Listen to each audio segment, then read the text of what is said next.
Welcome to the Policy Shop, weekly conversations with public policy experts where we'll dive into the most important issues affecting all of us here in Illinois. I'm Hilary Gowins. Let's get started. Joining me today is Bryce Hill, Senior Policy Analyst at the Illinois Policy Institute. Experts nationwide are focused on the Great Resignation. But what does that phenomenon look like here in Illinois? Bryce, thanks for joining me today to discuss this topic. Yeah, thanks for having me. All right, so what is the Great Resignation? Great Resignation really refers to something that we saw start back around March of 2021, where we saw an abnormally large spike in the number of individuals who were quitting their jobs for whatever reason. And it wasn't just an isolated event. It's persisted for a few months, settled down throughout the summer. And now as we move back into fall, we're seeing record numbers of individuals across the United States quit their jobs. 4.3 million Americans quit their jobs in August, 201,000 of those coming from Illinois. There are a bunch of different reasons why people would do that, but why is this happening in your opinion? Because I know you've studied these numbers a lot. The biggest reason is pretty simple. There's just so many job opportunities out there that somebody who either is looking for a change or unhappy in their current job or might just want to see what all is out there can afford to do so. This is one of the rare times where employees kind of have an upper hand over employers. Employers are looking to hire at extremely high rates right now, and in doing so they have to offer better wages, salaries, more flexible schedules in order to accommodate and attract workers. And many people are taking advantage of that. But that gets to a really interesting point, and I know you just pulled this out in your most recent research, and this is the stat that I really was compelled by here. So you wrote that Illinois is just one of 8 states that has more unemployed people than job openings. So that's kind of different from the narrative that you were just spelling out, right? Yeah, nationwide, there are more job openings than people available to fill them. But in Illinois and a few other handful of states, that's not the case. There's actually more job openings than people, more unemployed individuals than jobs available. So while in virtually every other part of the country, there's a labor shortage and employers are scrambling to find workers, that's not what's happening in the state of Illinois. Why might that be, in your opinion? Couple of reasons. So the first would be Illinois has got one of the highest unemployment rates in the nation already. 6th highest, 6.8%, 2 full percentage points higher than the national average. So that kind of keeps the stock of unemployed individuals looking for work higher.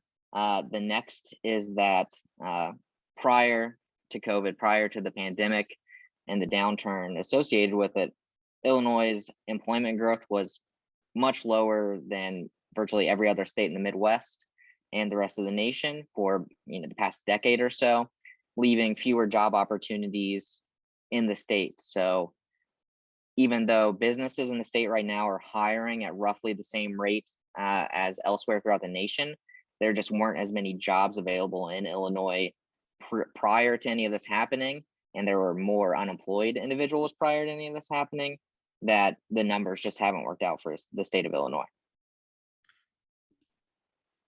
I'm going to sound like my 5-year-old here, but I keep asking you why, even before the pandemic, was Illinois' economic growth behind everyone else?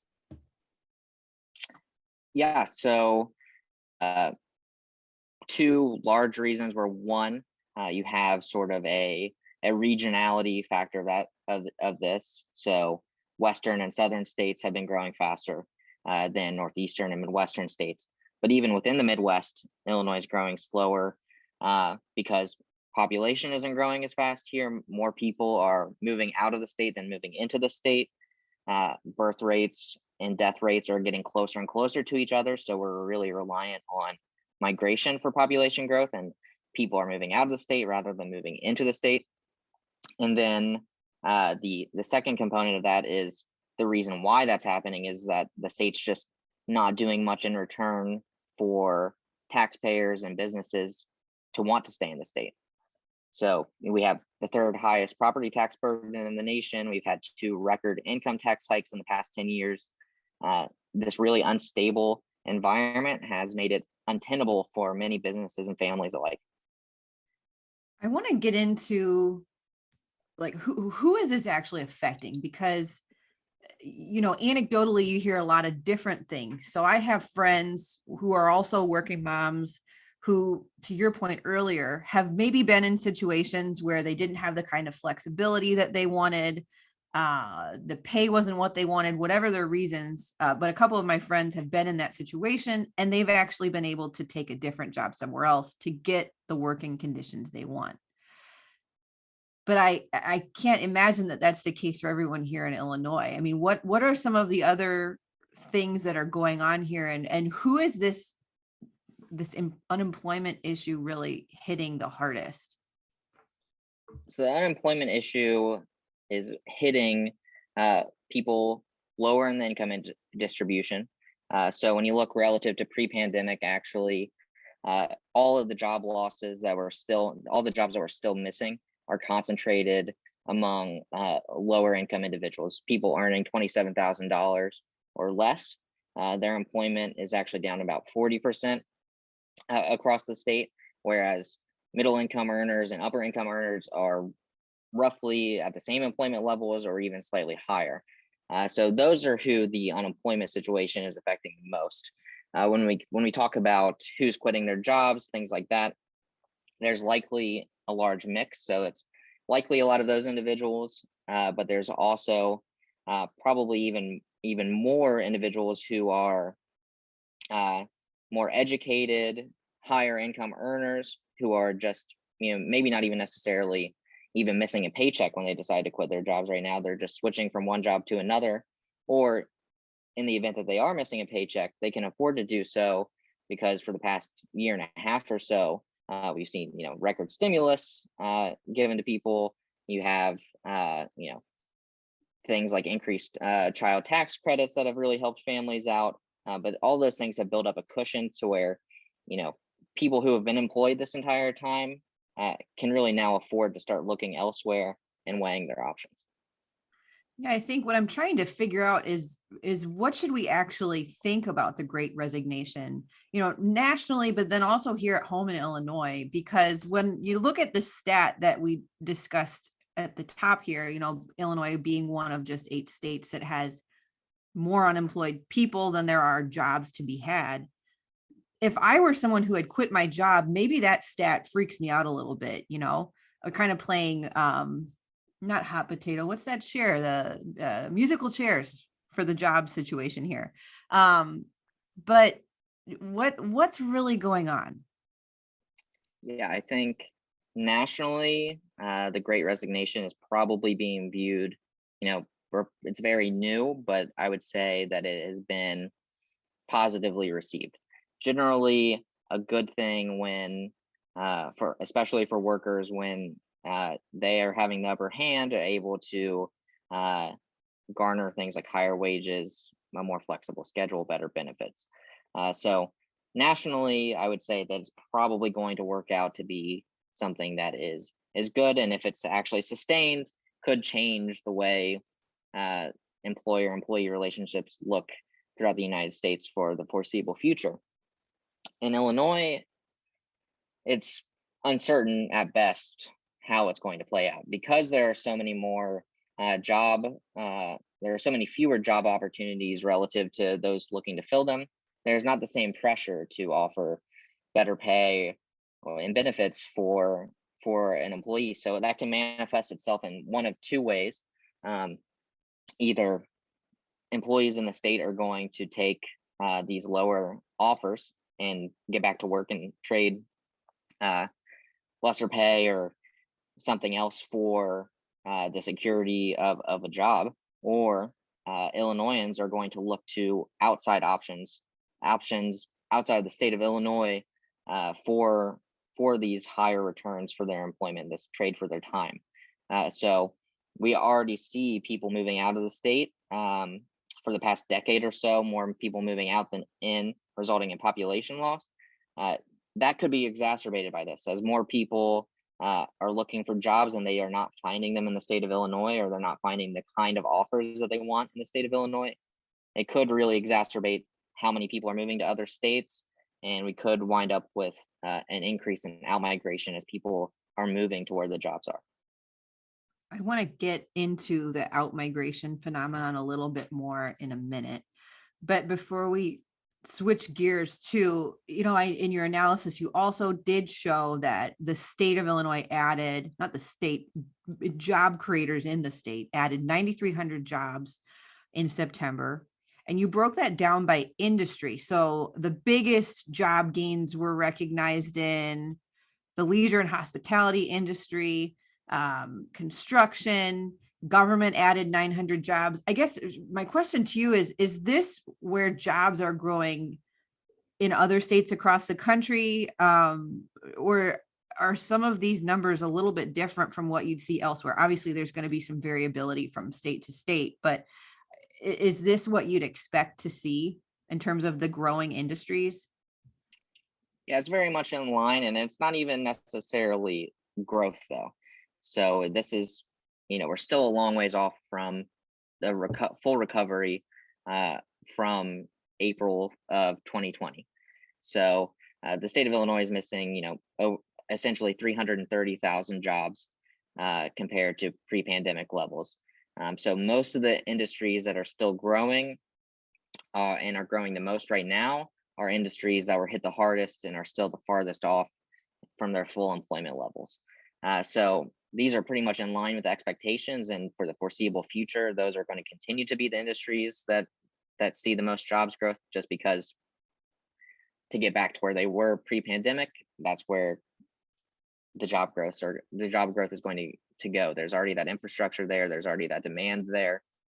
So very much, for the foreseeable future, these trends are going to continue, and they're happening not just in Illinois, not just in the Midwest, nationwide, essentially.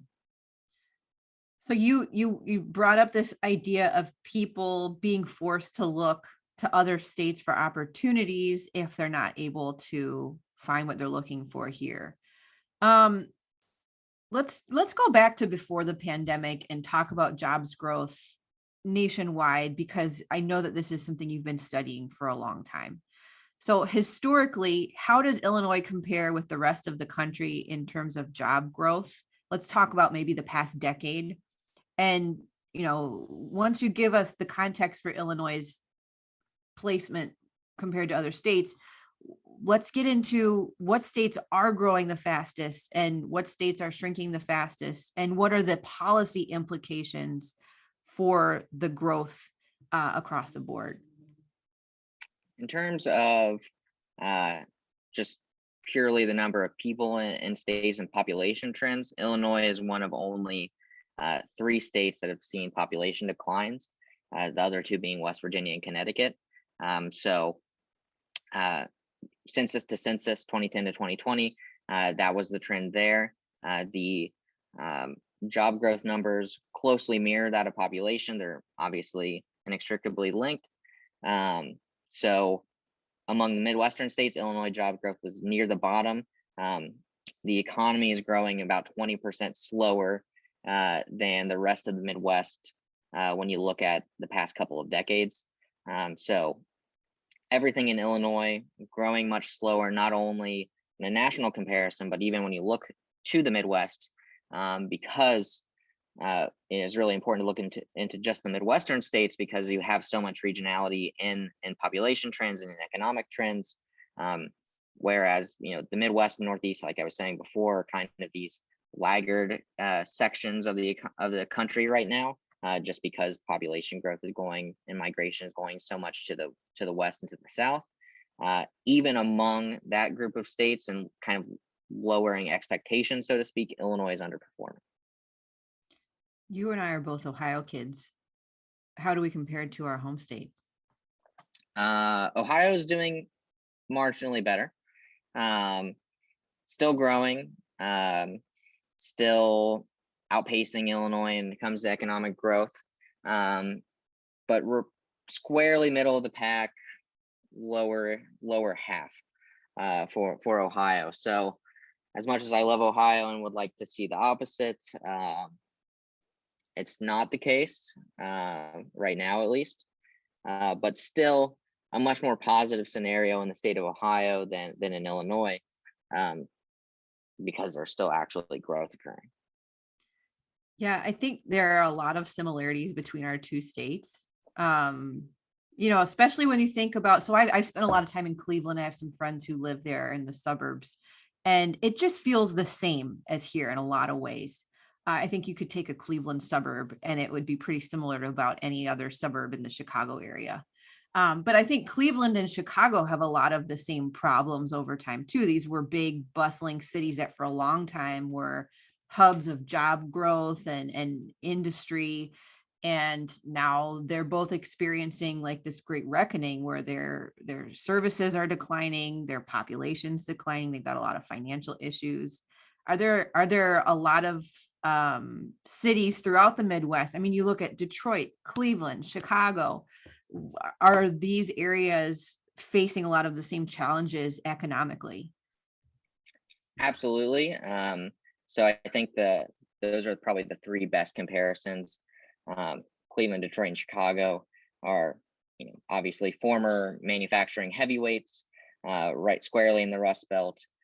Kind of had this boom in the early 1900s, massive influx of immigrants, rapid population growth, and then have since been hit with all of the troubles of the Great Recession and these financial issues that have come from decades of mismanagement. So very similar. I would say the thing that sets Chicago apart from the other two, though, is Chicago is also, beyond just a manufacturing center, is also a tech center. It's also got a dense concentration of a highly skilled workforce. Fortune 500 companies located there. It's a very cutting edge, innovative city, more so I would say than Detroit or Cleveland. There's just world class universities in Chicago, multiple of them. The workforce is there for really any type of employer. Can have a pool of applicants or a pool of workers there that meet their needs. So that's the one distinguishing factor, where when you compare those three cities, Chicago comes out looking a little bit better. But then also when you start looking into other Midwestern cities, you have cities like Indianapolis, Columbus, who are also centered around universities, also are probably considered to be tech hubs, even to a lesser extent. When you look at Champaign, Illinois, University of Illinois, lots of companies look there for talent too. So when you have these are other competing cities, I think for the future are maybe better comparisons and going to be competing with Chicago as destinations for attracting people, businesses, and where a lot of the future growth is going to go that's diverted from Illinois or Chicago. Yeah, it's really interesting that you bring up these sort of second tier Midwestern cities. There have been a few major trends that media have glommed onto throughout the pandemic, right? So one of the first ones was this phenomenon of people exiting major cities like New York or LA or Chicago and moving to these smaller cities where they can still get a lot of the same experiences at a much more affordable cost of living. So there was this big shift to smaller Midwestern cities because people can work remotely too. I mean, that barrier is removed. So it's interesting that you bring that up, the potential for growth in these other areas. Why is the cost so much more manageable? And it's obvious. There are some obvious answers here. Chicago's a much hotter real estate market. There's just a lot baked into why. But long term, things like property taxes in Chicago are much, much higher than in a lot of these smaller cities. What are some of the other financial factors that people are taking into consideration? I think a lot of the factors are, you look at beyond just the amenities that you're getting and what you're paying for rents or a house or something like that. Long term, you're looking at what are your future job prospects like. So when you don't see many new jobs or a shrinking number of jobs, in an area, that's a red flag. When you look at what home prices have done, home prices are elevated in Chicago and in the Chicago suburbs for sure. But when you look at trends as to, do homeowners that decide to buy see much of a return on their investment, that's not always the case in Chicago. And keeping up with things like property taxes that rise year after year, what kind of services do you get in return? What do your schools and your parks and your city and municipal services look like are all things that are going to factor into that. I think in other areas, other Midwestern states, you don't necessarily have so many redundancies in local governments. You have 7,000 layers of overlapping units of local government in Illinois.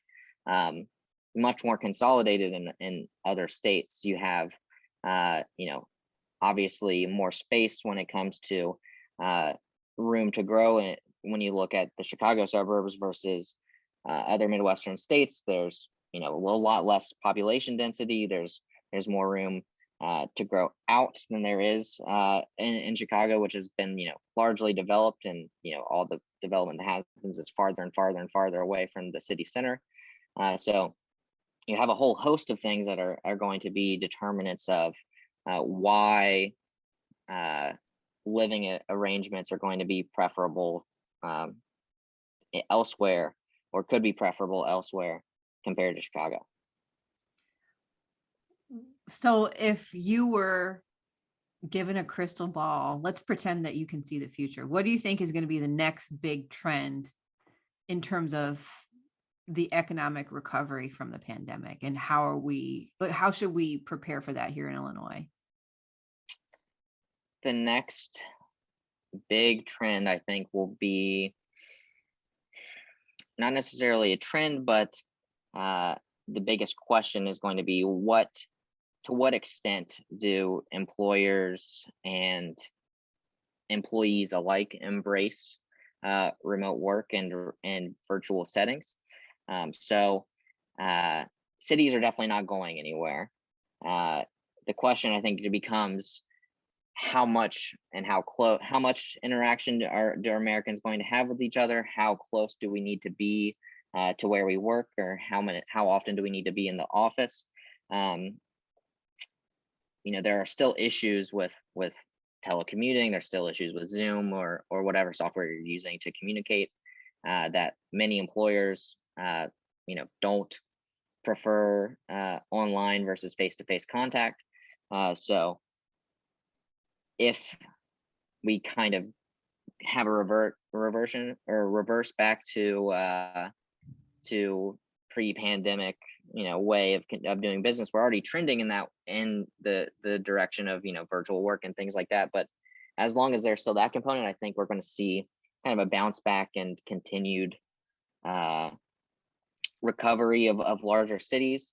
But then I think also that the mid-sized cities are going to come out the winners long term here, because, as you said, there's the same amenities. You have similar quality applicants coming out of many mid-sized cities centered around universities, and so that, combined with lower cost of doing business, lower cost of living, are just going to be really attractive options for businesses and families alike. So I would say, the next 10, 20 years, I'd say we're going to see kind of the rise of the mid-sized American city versus a return to like a metropolis like Chicago or New York City. So how does Chicago avoid the fallout from something like that, if that were to materialize as you're suggesting? I think in a variety of ways. One, looking more like those cities, a mid-sized city versus a major metropolis. So trying to keep as many students as possible in Illinois. Illinois' student population has been declining for the past several years. That's a trend that doesn't bode well for the state's economy or for potential families or businesses looking to move there. If you don't have the applicants or the graduates for the workforce that of the future, then it's going to be tough to be the spot that employers want to be for the long haul. So maintaining and attracting new students is going to be huge. I think the next thing is Illinois has what's regarded as some of the best school districts, specifically in Chicago.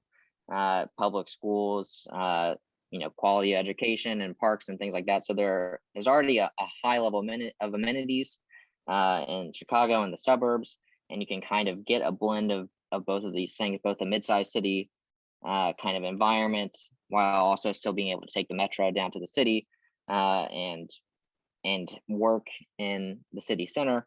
So I think that making sure that we're keeping up with local service provision, not letting things like the state's unfunded pension liabilities and the pension crisis crowd out what are supposed to be funds for things that are going to raise the quality of life in a city.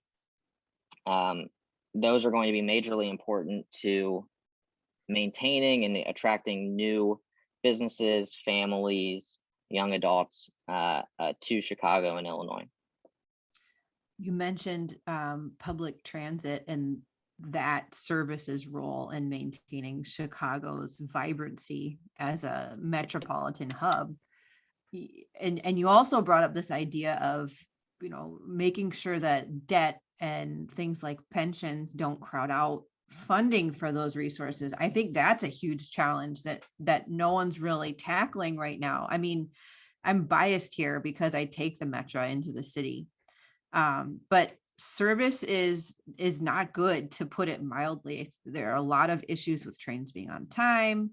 The conductors are fantastic, and most of them are really nice people who do a really good job. This is not on them.